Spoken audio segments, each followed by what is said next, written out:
Bible ఎత్తి Bible పలవ వాడుకుందాము. ఎవరైతే ఈరోజు ఉదయాన్నే లేచిన వెంటనే బైబిల్ చదివినారో వారు బైబిల్ ఎత్తి బైబిల్ పలవ వాడ చదువు వచ్చి చదివినారు. ఎవరైతే చదువు వచ్చి బైబిల్ చదివారో ఉదయాన వారు మాత్రమే బైబిల్ ఎత్తి బైబిల్ పలవాడాలి. గ్రంథవాగ్దానంబులన్ని నావి ప్రతి అధ్యాయము వరుస వచనము తన దివ్య ప్రేమ వాగ్దానంబులు గ్రంథవాగ్దానంబులన్ని నావి.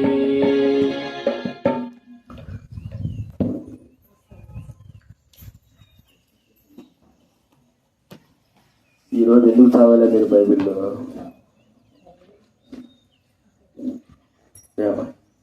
మీరు కూడా ఎందుకు చదవాలి? బాప్తిసం నిన్నగాక మొన్న తీసుకున్నారు, అప్పుడే బైబిల్ కూడా మర్చిపోయారా? బైబిల్ చదవాలి. బైబిల్ చదవకపోతే వేస్ట్ అంటే వేస్ట్, పరమ వేస్ట్. అర్థమైందా? రోజు చదువుతున్నారు అసలు మీరు? మరి ఈరోజు చదవాలి? ఇది ఆదివారం కదా, నువ్వెందుకు చదవలేమా? తెలిసినప్పుడు బైబిల్ చదవకపోతే మన విశ్వాసమేనా చెప్పండి?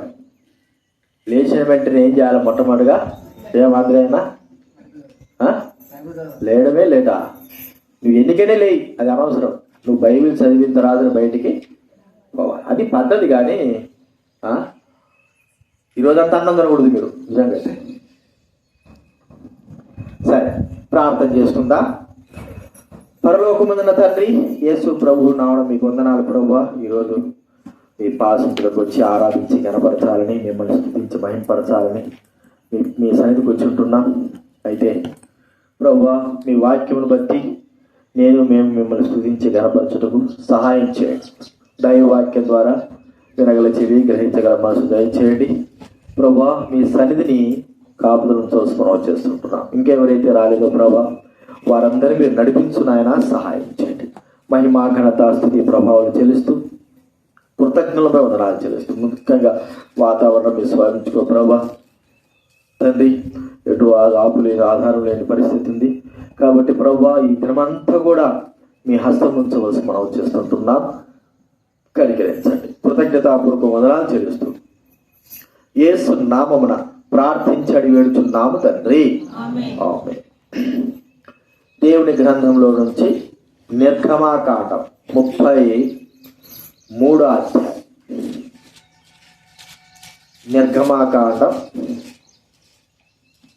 33వ అధ్యాయము 7వ వచనం అందరం చదువుకుందాం. బైబిల్ ముందు భాగం నుంచి 73వ పేజీ, 33వ అధ్యాయం 7వ వచనం అందరం కూడా కలిసి చదువుకుందాం. నిర్గమాకాండం 33:7వ వచనం.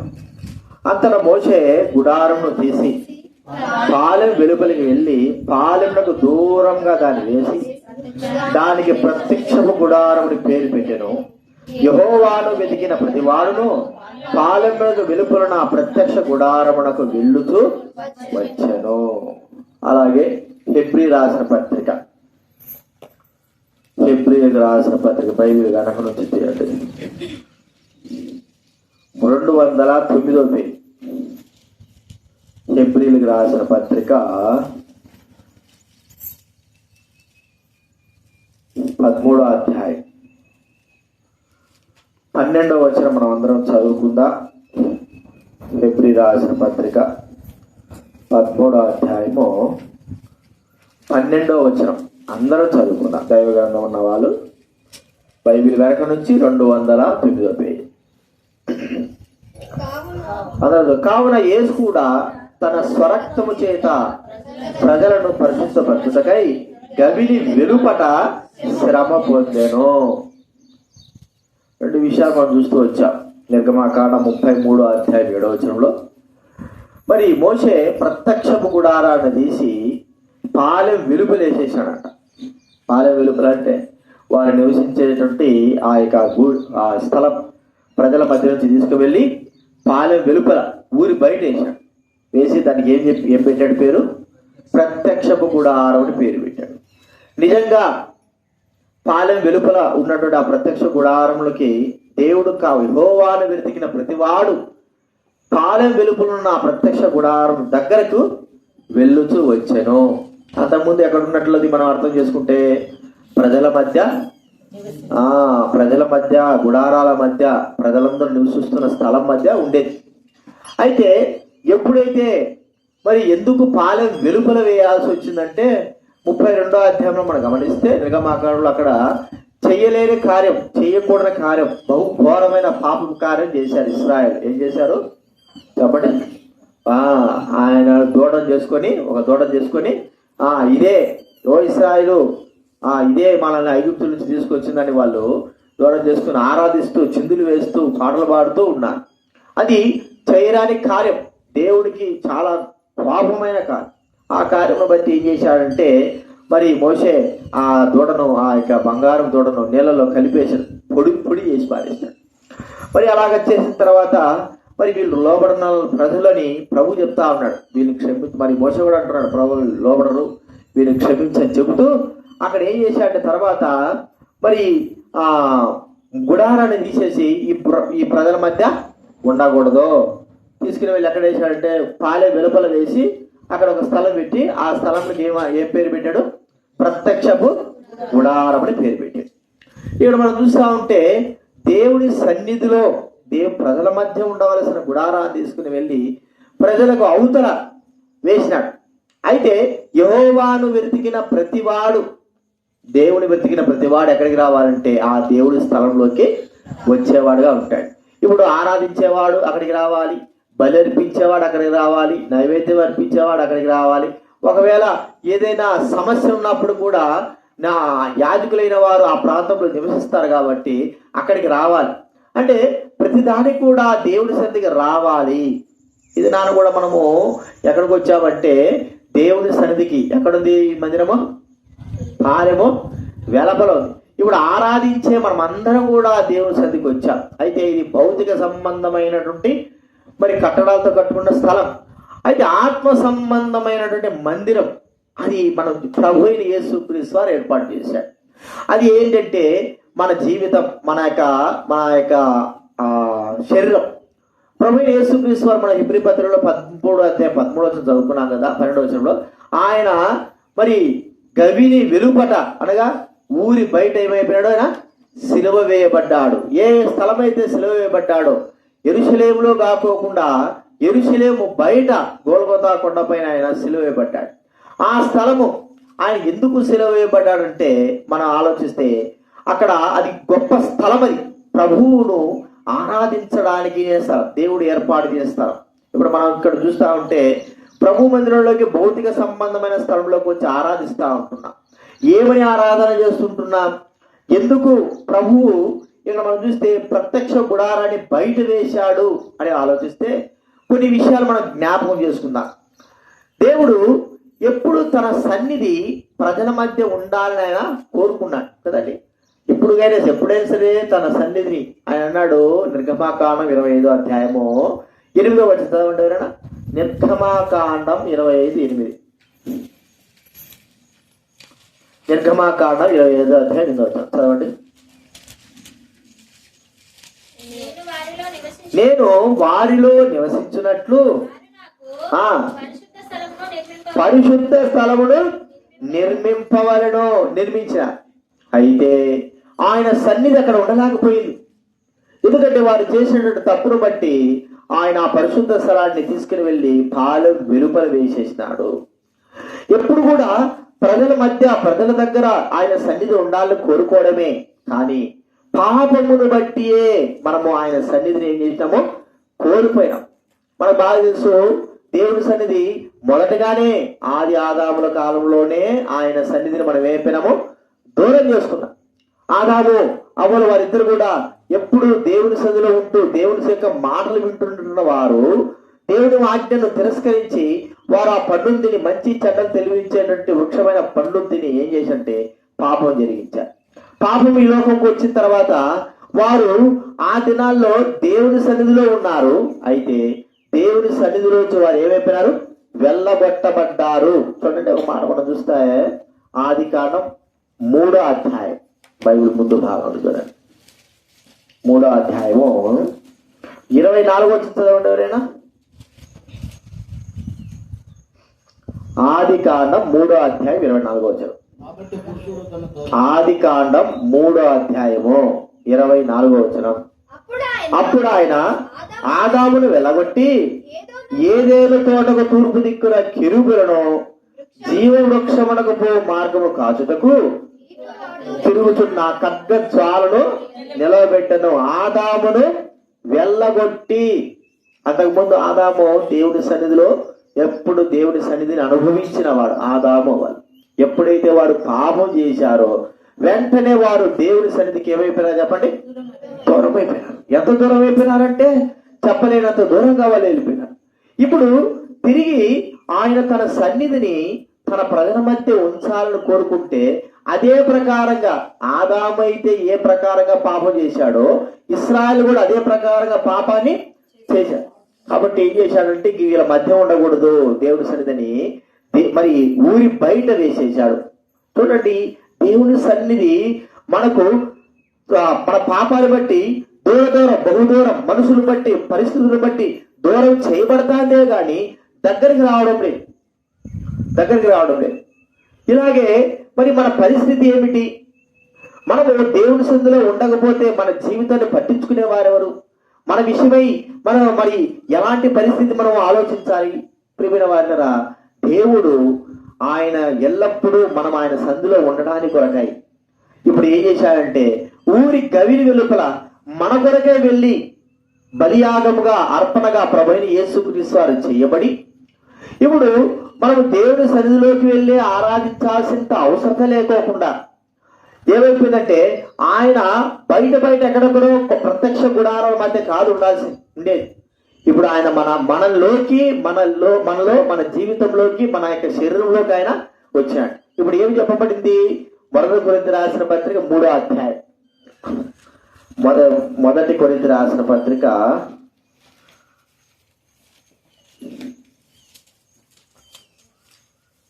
3వ అధ్యాయం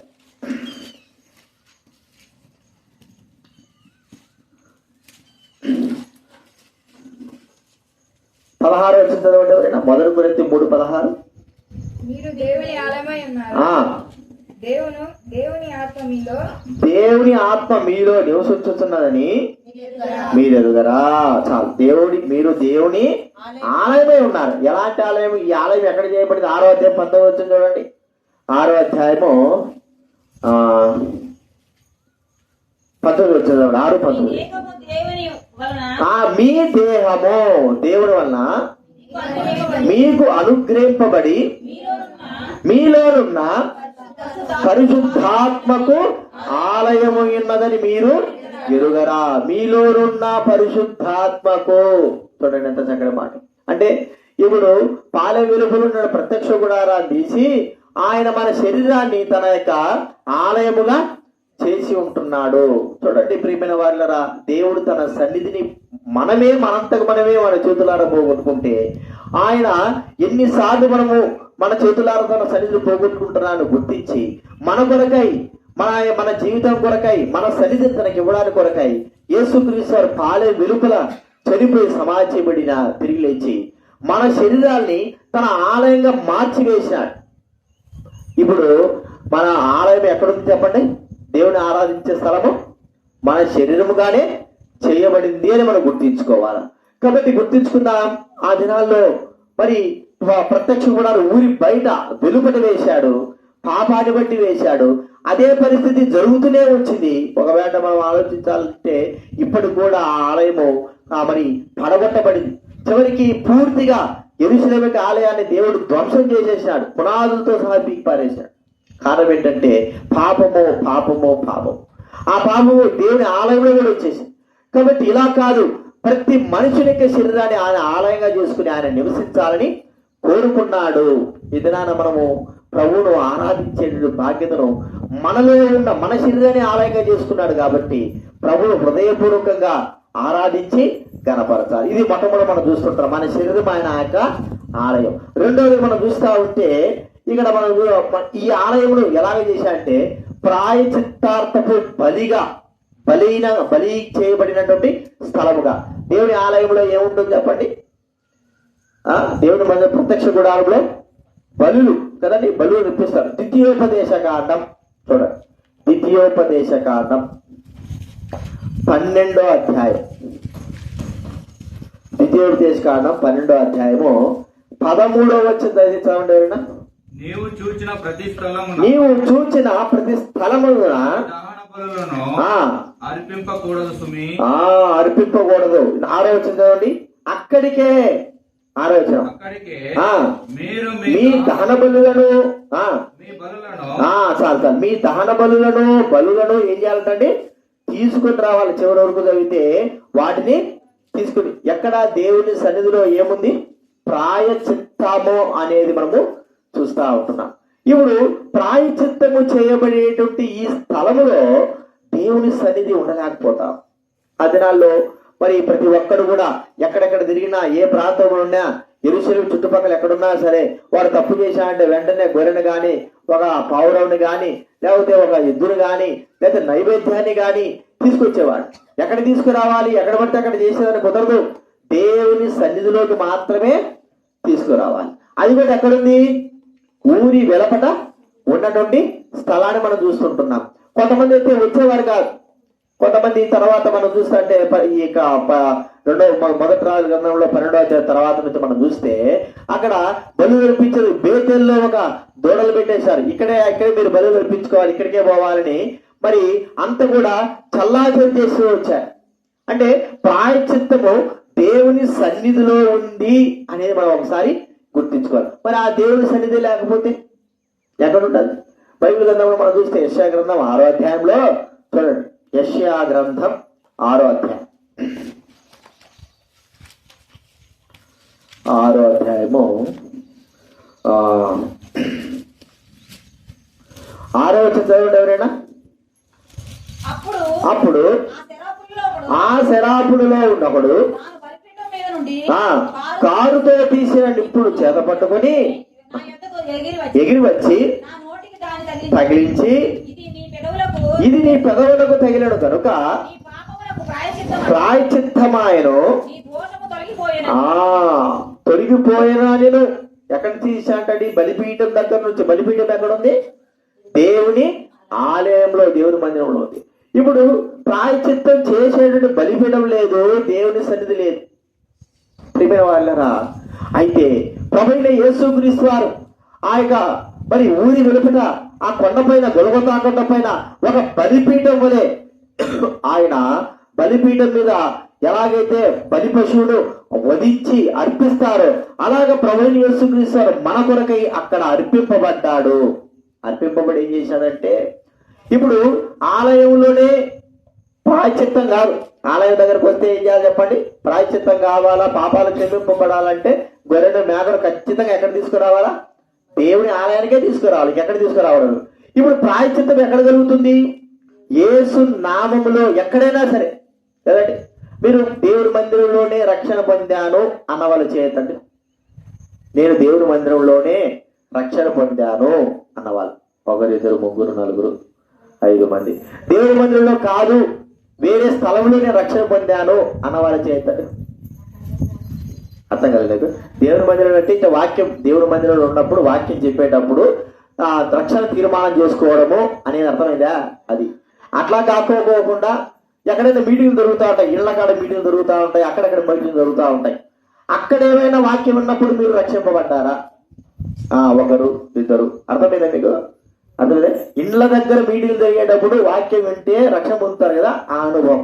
అది కూడా కాదు, ఎక్కడైనా రోడ్లలో వెళ్తా ఉంటే దేవుడి వాక్యం చదివి దేవుడు నాతో మాట్లాడినాడు, లేకపోతే దేవుడి వాక్యం విన్నాను, ఆ రోడ్లో వెళ్ళేటప్పుడు నేను దేవుని మీద విశ్వాసం ఉంచినాను అన్న వాళ్ళు చేయొద్దండి.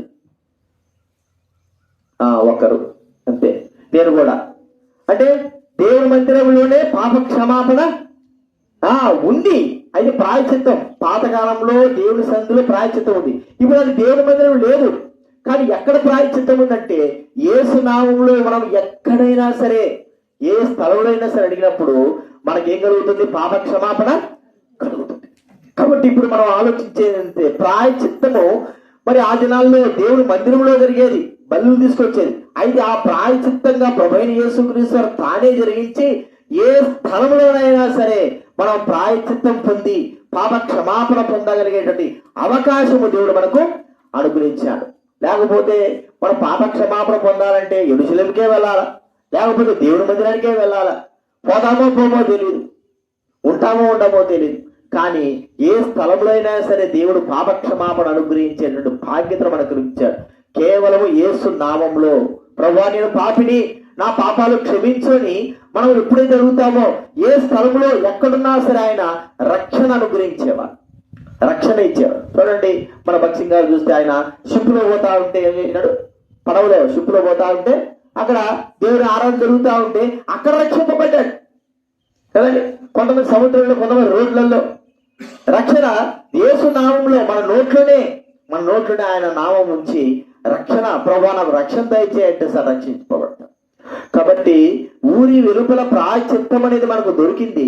కానీ ఆత్మ సంబంధంగా ప్రభువైన యేసుక్రీస్తు వారు ఆ కొండపైన ఆయన మరి గొలగతా కొండపైన చనిపోయి సమాజం తిరిగి లేచిన తర్వాత ప్రతి స్థలంలో ఎక్కడైనా సరే మనకు ప్రాయచిత్తం అనేది కలిగే బాధ్యతను దేవుడు ఇచ్చి ఉన్నాడు అనేది మనం గుర్తించుకోవాలి. కాబట్టి అలాంటి అనుభవం మనం కలిగి ఉన్నాం. కాబట్టి ప్రభువుని స్తుతించాలి. ఒకవేళ లేకపోతే దేవుని ఆలయంలో కంటే కొంతమంది దేవుని ఆలయానికి రారు. చాలా మంది దేవుని ఆలయంలో లేకపోకుండా పత్రికలు చదివి కూడా రక్షింపబడ్డారు. ఇంట్లో ఉండి కూడా దేవుడు వారితో మాట్లాడిన అనుభవాలు ఉన్నాయి.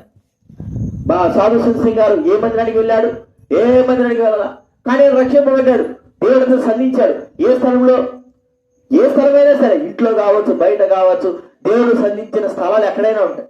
అంటే దేవుడు తన మానవుడికి ప్రాయచిత్తం ఇవ్వడానికి ఒక దేవుని ఆలయమనే పెట్టడం లేదు. కానీ ఎక్కడైనా సరే మానవుడు ప్రాయచిత్తం కలిగి ఉండడానికి కొరకై తన ప్రాణాన్ని అర్పించాడు. కేవలం మాట ద్వారా, నోటి మాట ద్వారా నన్ను రక్షించు ప్రభువాని హృదయపూర్వకంగా అడిగిన మాట ద్వారానే మన జీవితాలన్నీ కూడా రక్షణలోకి వచ్చినాయని మనం గుర్తించుకోవాలి. ఇది రెండోది మనం చూస్తుంటున్నాం. మూడవదిగా ఈ స్థలాన్ని మనం ఇక్కడ గుర్తుకు వచ్చినాం చెప్పండి, కేవలము ఆరాధన జరిగించడానికి వచ్చినాం. ఈ కట్టుకునేది కూడా అందుకే ఊరు వెలుపల కానీ ఊరు లోపల కానీ ఎక్కడైనా సరే ఆరాధించేటువంటి స్థలాన్ని దేవుడు మనకు అనుగ్రహించాడు. మరి ఆరాధన ఇక్కడికి వచ్చి ఆరాధిస్తామా? ఇక్కడికి వచ్చి ఆరాధించినాం, తర్వాత మళ్ళీ ఆరాధించాలంటే ఎక్కడికి వెళ్ళాలా? మళ్ళా పాతకాలంలో ఉండాలంటే మళ్ళా దేవుడి సన్నిధికే రావాలి. అక్కడికి వచ్చి ప్రజలైన వారు బయట ఉండి, యాజకులైన వారు లోపల ఉండి మరి ఆరాధన చేసేవారు. ఆరాధన చేసేదానికి ఒక స్థలముగా ఏర్పరచుకున్నారు. అది మనకంటే ఏడు ఉండాలి కాదని చెప్పలేదు. మరి వేరే ప్రాంతాలలో, వేరే దేశాల్లో అసలు మందిరాలే లేని ప్రాంతాల్లో ఎక్కడ ఆరాధిస్తారు? ఎట్లా ఆరాధించాలి? ఇళ్ళు కూడా లేవు, కొయ్యాతోళ్ళు ఉంటారు, లేకపోతే లోపల అడవుల్లో ఉంటారు, వాళ్ళకి ఇళ్ళు కూడా ఉండవు. వారు ఎలాగ ఆరాధిస్తారు? అడవుల్లోనే మందిరం లేకుంటే ఆరాధిస్తారు. కాబట్టి ఒక మందిరము ఆరాధనకు స్థలము. ఒక ఆమె చెప్తారు చూడండి, యోహాను సువార్త 4వ అధ్యాయం. ఆమె చెప్పిన మాట మనం ఆలోచిస్తే ప్రభువు యేసుక్రీస్తు వారు సమరయ స్త్రీతో మాట్లాడుతున్నటువంటి అనుభవం. 6వ అధ్యాయం 20 వచ్చిన చదవండి. 4వ అధ్యాయం 20 వచ్చిన మా పితరులు ఈ పర్వతమందు ఆరాధించిరి గాని ఆరాధింపవలసిన స్థలము ఉన్నదని మీరు చెప్పుదురని ఆరాధించవలసిన స్థలం ఎక్కడుందంటండి? యెరూషలేములో ఉంది. కాబట్టి ఆరాధనకు అక్కడ చెప్పబడింది ద్వితీయోపదేశం 12వ అధ్యాయంలో, ఎక్కడికైనా తిరుక్కోండి మీరు, నైవేద్యాలు కానీ ఆరాధన కానీ ఎక్కడికి పోవాలా? యెరూషలేముకే రావాలా. అక్కడికి వచ్చి మీరు ఆరాధించాలని ప్రభువుకి ఆజ్ఞ ఉంది. ప్రియమైన వాళ్ళ ఒకవేళ రాలేకపోతే, ఆరాధించడానికి ఆ స్థలానికి రాలేకపోతే, బైబిల్ గ్రంథంలో ఉంది ఆ వ్యక్తి కొట్టివేయబడిన, జనులలో నుండి కొట్టివేయబడిన వాక్యంలో ఉంది. నువ్వు ఎక్కడికైనా పో, ఆరాధనకి మాత్రం ఆడికి రావు. ఎంత దూరమైనా ఉండు, ఆ సమయానికి ఆరాధన కాడ ఉండాలి. ప్రియమైన వాళ్ళ అలాంటి స్థలంలో ఒకవేళ కొన్ని మరి దేవుని స్థలాలు పరిస్థితుల్లో లేని పరిస్థితులు ఉంటాయి, భయభీతుల్లో ఉన్న పరిస్థితులు ఉన్నాయి. అయితే ఏ స్థలంలో ఆరాధించే స్థలమే కాదు కానీ ఆత్మతో సత్యముతో ఆరాధించే స్థలము ఎక్కడ కూడుకున్నా, 2 ముగ్గురు కూడుకున్నా అక్కడ ఉండగలిగేది అని మనం చూస్తుంటున్నాం.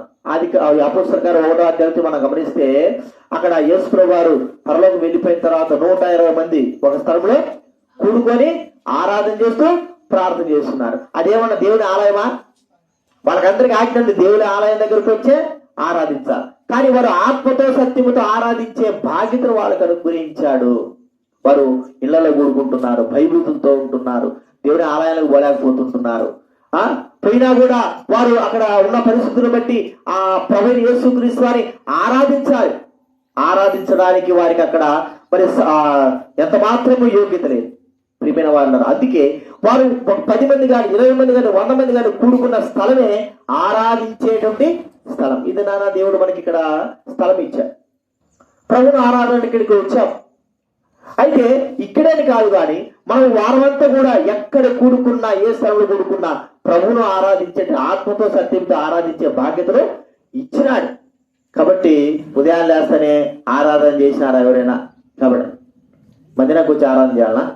ఇప్పుడు ఇక్కడికి వచ్చి ఆరాధన చేస్తారు, ఇంటికాడ మాత్రం అసలు చేయరు. అంతేనండి, ఇంటికాడికి వచ్చి చేయరు, ఇక్కడికి వచ్చి మాత్రమే ఆరాధన చేస్తారు. అంటే దేవుడు మనకు ఆరాధించే స్థలాన్ని ఇదే అని కాదు కానీ ఎక్కడైనా సరే ఆత్మతో సత్యముతో ఆరాధించే స్థలం ఎక్కడైనా సరే ఆయన అనుగ్రహించి ఉంటున్నాడు. మనము నిత్యము ఆరాధించే బాధ్యత కూడా ఇచ్చాడు. ఏ స్థలంలో నిలబడి ఆరాధించినా కూడా దేవుడు అంగీకరించేవాడు. ఎందుకంటే ఆయన ఆత్మతో ఆరాధించే ఆ యొక్క కృపను మనకు అనుగ్రహించున్నాడు. దేవాలయంలోనికి వెళ్ళి ఆరాధించాలి. అయితే ఆ సమయం కుదరనప్పుడు ఎక్కడైనా సరే ఆరాధించే బాధ్యత. ప్రియమైన వాళ్ళరా, ఆయా ప్రాంతాల్లో వారు మందిరాలు లేకుండా రోడ్లలో కానీ లేదా పక్కన కానీ ఎక్కడైనా సరే ఆరాధిస్తా ఉన్నారు. అందరూ కూడుకున్న స్థలమే ఒక దేవాలయం. ఆ దేవాలయంలో అందరూ ఆరాధించే స్వరము మనం గుర్తించాలి. కాబట్టి ఇది నాన్న అలాంటి బాధ్యత మనకు అనుగ్రహించాడు. యేసుక్రీస్తు వారు మరణించడం ద్వారా, ఆయన చనిపోయి తిరిగి లేయడం ద్వారా మనం ప్రతి స్థలంలో ప్రతి దగ్గర కూడా ఆరాధించి స్తుతించి గణపరిచేటువంటి బాధ్యతను దేవుడు మనకు అనుగ్రహించాడు. మనం గుర్తించుకోవాలి. ఇది 3వది మనం చూస్తుంటున్నాం. చివరిగా మనం చూస్తా ఉంటే ఆయన ఆలయము పరిశుద్ధమైన ఆలయం. ఆయన ఆలయంలో ఎప్పుడు నిత్యము ఆయన ఆలయంలో తన సన్నిధి ఉంచాలని కోరుకున్నాడు. చూడండి, 1 రాజుల గ్రంథం 9వ అధ్యాయం. 1 రాజుల గ్రంథం 9వ అధ్యాయం 3వ వచనం ఉండాలన్నా.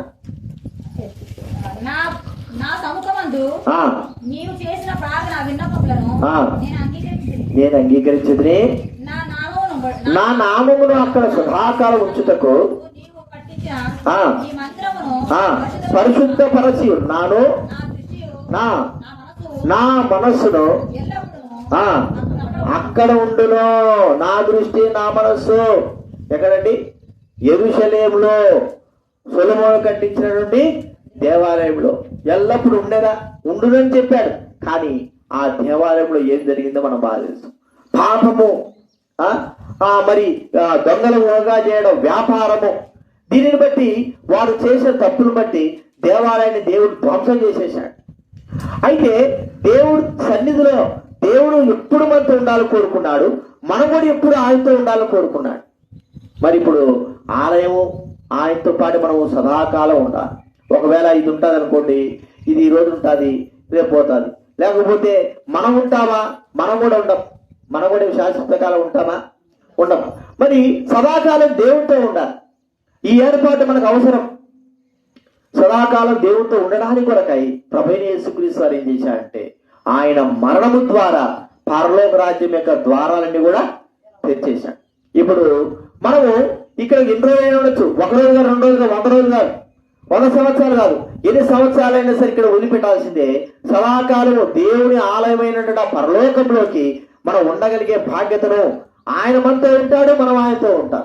దేవాలయముగా ప్రభువైన యేసుక్రీస్తు వారు ఉంటాడు. చూడండి, ప్రకటన గ్రంథం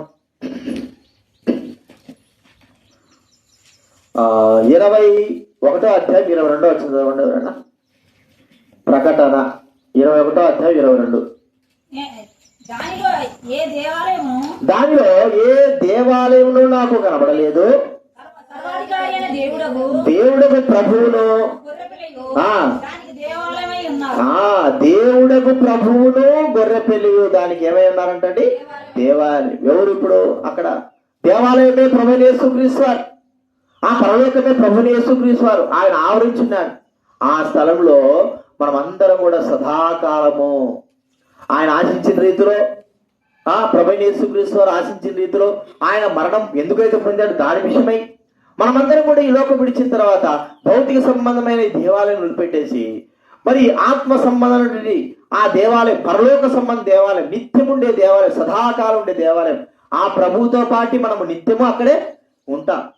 ఈరోజు కొన్ని రోజులు, 10 రోజులు, 20 రోజులతో కాదు, 100 సంవత్సరాలతో పోయేది కాదు. ఇక మనము నిత్యము అక్కడ ఉంటాం. ఎలాగ ఉంటామంటే ఆ దేవాలయంలో ఒక స్తంభం లాగా చేయబడతాం. స్తంభం కదండి, దేవాలయంలో ఒక స్తంభం లాగా మనం నిలిచి ఉంటాం. ఎప్పుడు ఆ దేవాలయంలో మనము సదాకాలం ప్రభువును స్తుతిస్తూ గణపరుస్తూ ఉంటాం. ప్రియమైన వారలారా, ఇది ఆయనకు గొప్ప కోరిక. ఇది భౌతిక సంబంధమైనటువంటి దేవాలయంలో జరిగేది కాదు, ఆత్మ సంబంధమైన దేవాలయం ద్వారా జరిగేది. ఈ దేవాలయంలో ఇలాంటి యొక్క ఏర్పాటు కావాలంటే యేసుక్రీస్తు వారి యొక్క మరణము ద్వారానే ఇది జరగాలి. కాబట్టి ఆయన చనిపోయినాడు, మనకందరు కూడా గొప్ప విడుదల ఇచ్చి పరలోక రాజ్యం యొక్క వారసులుగా చేసి ఆ దేవాలయంలో సదాకాలం మనం స్తుతించి గణపరిచేటువంటి బాధ్యతను, ఆయనతో పాటు సదాకాలం ఉండే బాధ్యతను, యుగ యుగాలు ఉండే బాధ్యతను మనకు అనుగ్రహించాడు. కాబట్టి ప్రభువును స్తుతించాలి. భౌతిక సంబంధమైనటువంటి ఈ దేవాలయంలో ఉండి ఆత్మ సంబంధంగా ఆ ప్రభువును మనము స్తుతించి గణపరచాలి. ప్రభువైన యేసుక్రీస్తు వారు చేసిన బలియాగాన్ని బట్టి ఈ కార్యమంతా కూడా జరిగిందని మనం గుర్తించుకోవాలి. కాబట్టి గుర్తించుకుందాం, ఆ ప్రభువును మనం స్తుతించి ఆరాధిద్దాం. విషయాలు జ్ఞాపకం పెట్టుకుందాం, ఆరాధనలో ప్రవేశిద్దాం. లేచినబడి మనం ఒక పాట